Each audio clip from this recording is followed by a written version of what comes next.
So I guess you're supposed to like then cut off your. I have no idea. Um, I just thought he was fun, and I can't imagine anyone would actually use him as a cotton ball holder. And I don't know what anyone would need with a huge, long strand of cotton that would be coming out of a rabbit butt. Um, but I got two of them. So If you got a dollar or just a lousy down, you know that I got rhythm that could suit your budget fine. You can take or leave me, but you ain't got much time, 'cause I just keep on rolling down the line. Hi, this is Patrick with Trusty Huckster Mercantile. Welcome to my channel. If this is your first time here, well, Trusty Huckster Mercantile is a vintage reseller with a presence on Etsy, as well as starting to have a presence on eBay, as well as live sales, which are occurring right here on my YouTube channel. I haven't done a haul video lately, and not necessarily by design, just other things have been getting in the way. And so I wanted to do a really quick haul of some items that I actually found today. Figure if I do it right after I find them, I'll get videos done a little bit faster. But these are some items that I got at a couple of estate sales that I went to today. One of them was, because of our current situation, one of those appointment only ones. So I was the only person there, other than the person that watched me like almost all the time. But that's fine. Whatever. It was a situation where the estate has been going through a series of sales, closeouts, whatever. But because it can't do a traditional estate sale with a lot of people, it's been going on for like 4 months, literally. So I really, at the tail end, a lot of what I had focused on earlier was selling the furniture, and that was almost all gone. I mean, when I got there, the home, I thought, well, there's nothing left for me to look at. But by the time you got into the kitchen cabinets and then some stuff that was out in the garage, I was able to get some success and find some individual items. And some of them were kind of fun. So one of the things, if you've watched my channel in the past, you know I have an interest in basically glass, pottery, and porcelain. And so if it's a piece of porcelain, it'll catch my eye, you know. And this little rabbit's cute, and it was something that I saw in a box. Unwrapped it. I go, you know, kind of cute. Tried to figure out the label, and I'm like, well, that's weird. What's stuffed in there? And then I'm like, wait a minute, what's coming out of his back end? It's a cotton ball holder, and I don't know if it will always work, but I guess you pull.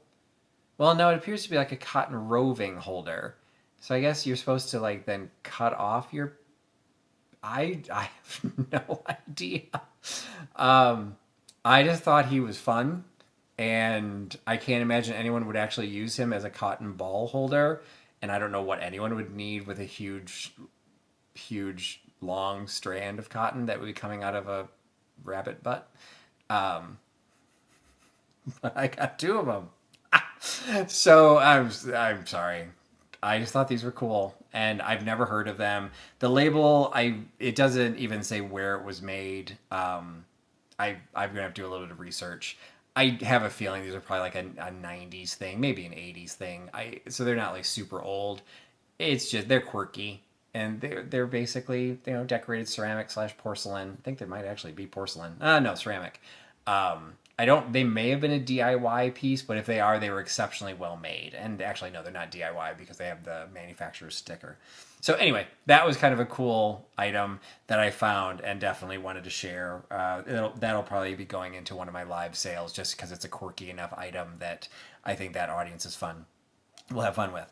I was trying to find items to go onto my Etsy shop because I'm always looking for unique things for there. And I found a piece of chalkware that I loved. I always want to find anything with dogs. I'm in the process of planning a fundraiser for the Just One More Dachshund Rescue fundraiser organization, JOMDR.org. And so I always like to have, I do a live sale. I'm going to be doing a live sale for them where all money gathered in the sale will be donated to JOMDR.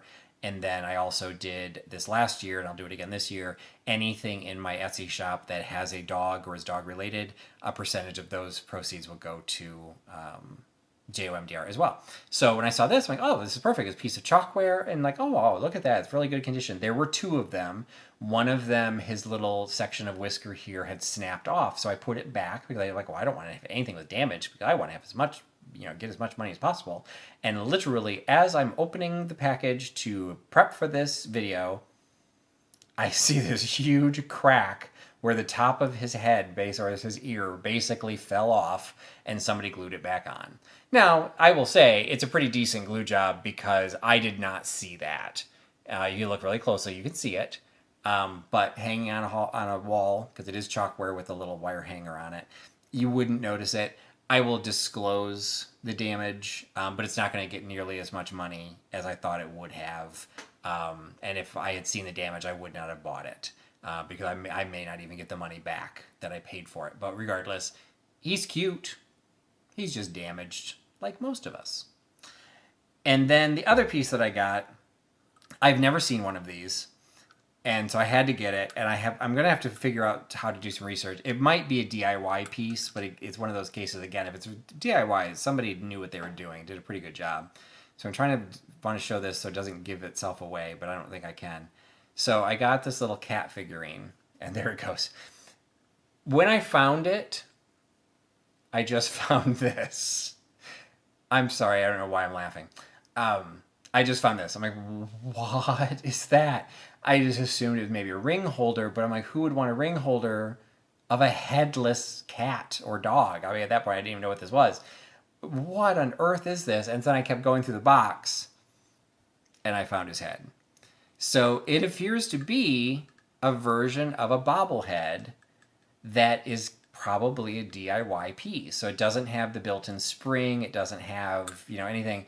But if you balance it just right, his head does kind of swivel back and forth or spin backwards like Rosemary's Baby. And this one is in good condition because I really looked, because obviously you would think that would snap at some point, just because you've got this other piece that's going back and forth.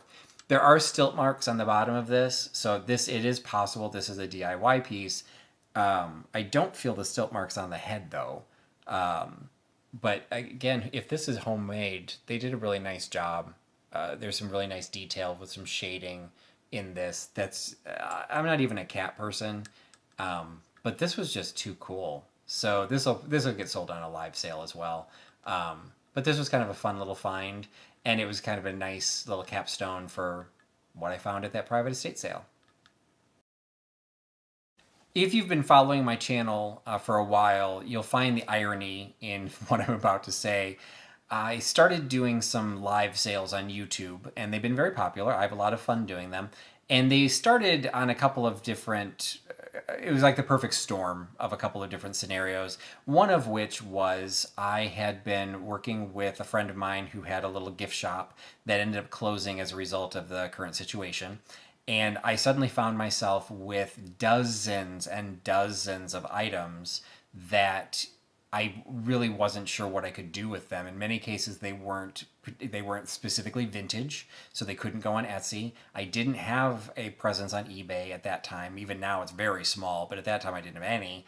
And so I had heard about these live sales. I worked with Misty at Thrifter Junker Vintage Hunter. She kind of walked me through how to do them. So I started doing them, and I started selling off, and did sell off almost all of that inventory that was a mixture of vintage and contemporary cocktail items.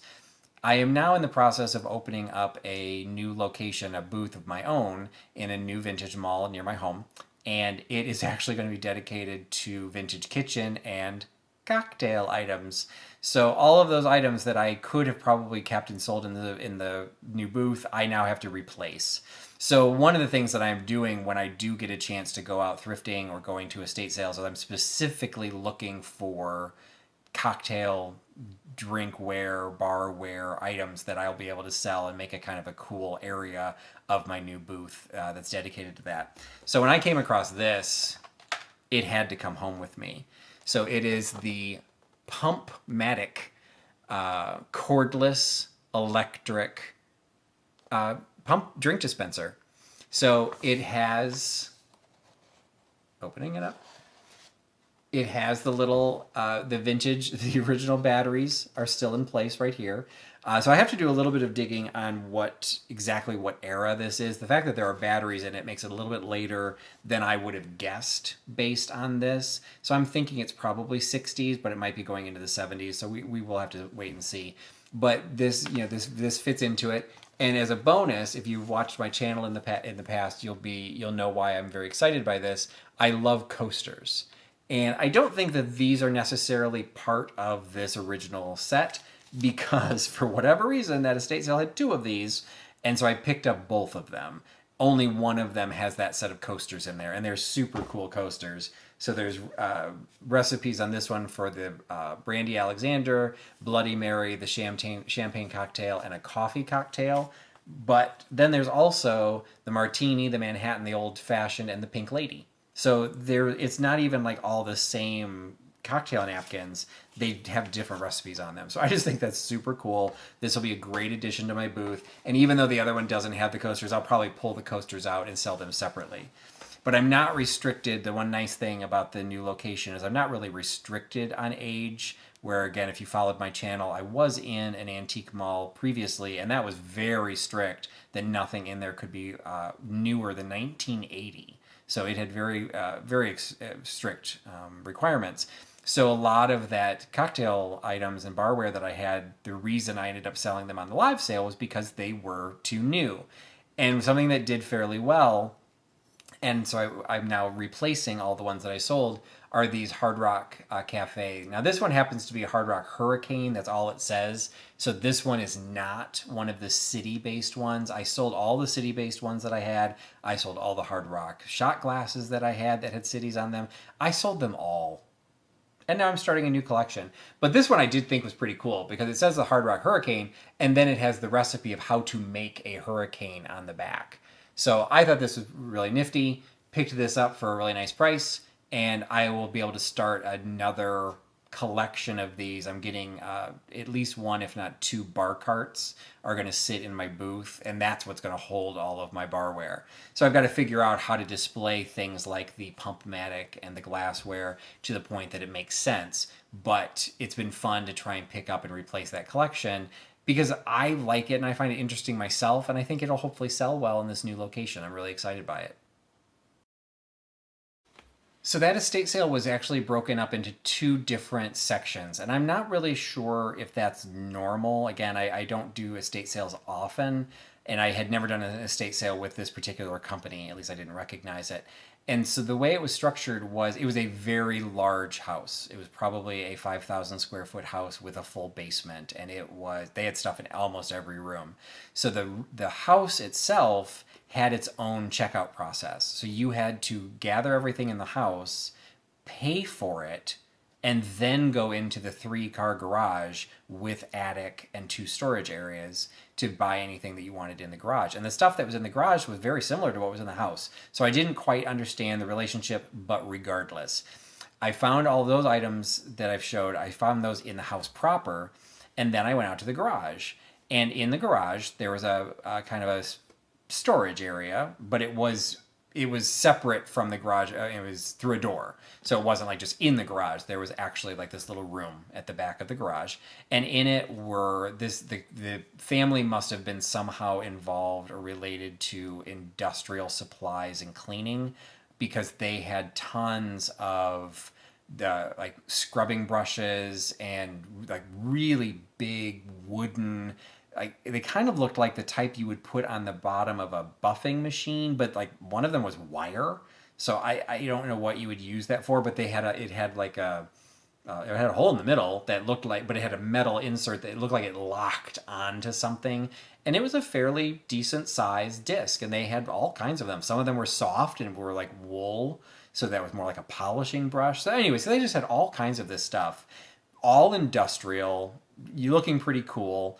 And actually, I did pick up 3 of those discs for my new booth space for decor. I didn't think to bring them in for the haul, but I'm not selling them. They're just going to be for decor and for risers. But anyway, it was all this industrial stuff in this just dirty, dank, area. And then literally sitting on top of a box of hoses was a box of little golden books. What was coincidental about this, not only, well, first of all, it was just odd that this was sitting in amongst all of this industrial stuff. But what was coincidental was I was in the process of preparing, or should have been in the process of preparing, but that evening I was doing a deep dive, one of my trustees' vintage deep dives, on Little Golden Books. So this was a set of 12. Now, unfortunately, only 10 were in the set, but they're reprints, but they're in pristine condition. They've never been opened. When you open them, you can't actually get them flat because the spine hasn't even been cracked on these. So they're in absolutely pristine condition. The woman running the garage section of it, I walk out, she's like, "Where did you find those?" I'm like, back there with the hoses." She's like, "Wow, all right, I didn't even know those were in there. Well, I'll just sell them to you for the per book price." And I was happy to do that. So the fact that the box set is somewhat irrelevant because it's not even a complete set. And they're all reprints, but I've decided to have a little section of my booth that's going to be selling Little Golden Books or just children's books. And the fact that I was doing a deep dive, I actually ended up using a couple of these as examples while I worked with Kelly from Moss Stone Story on the history of Little Golden Books. So it was kind of fun and just great that I actually found this the same day I was scheduling a deep dive on this topic. But that wasn't all I found in there.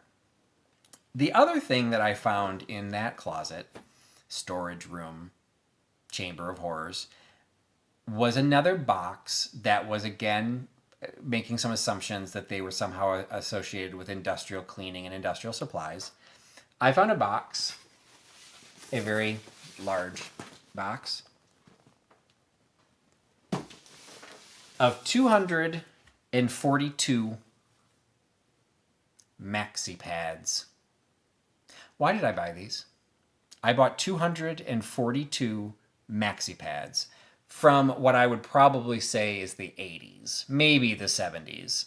I did a little bit of digging on these. Okay, this is literally how it played itself out.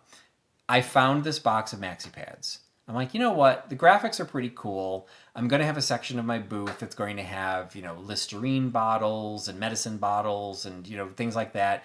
And I thought the packaging on this is really kind of cool. They're never been opened. I mean, there actually is a maxi pad in here. But, so I'm first thinking, maybe I'll put that. And I'm like, I don't know if that's what I want the aesthetic of my booth to be, so I'm not sure I want to do that. So I walked away. Then I went back, and I'm like, well, I could sell them in my live sale, but how am I supposed to sell 242 of them? Actually, I'm sorry, there were 243. I'll get back to that in a minute. Even in a live sale, how could I possibly sell that many? And so I gathered the items that I found, paid for them, walked away, put them in my car, and then walked back. And I said, here's the deal.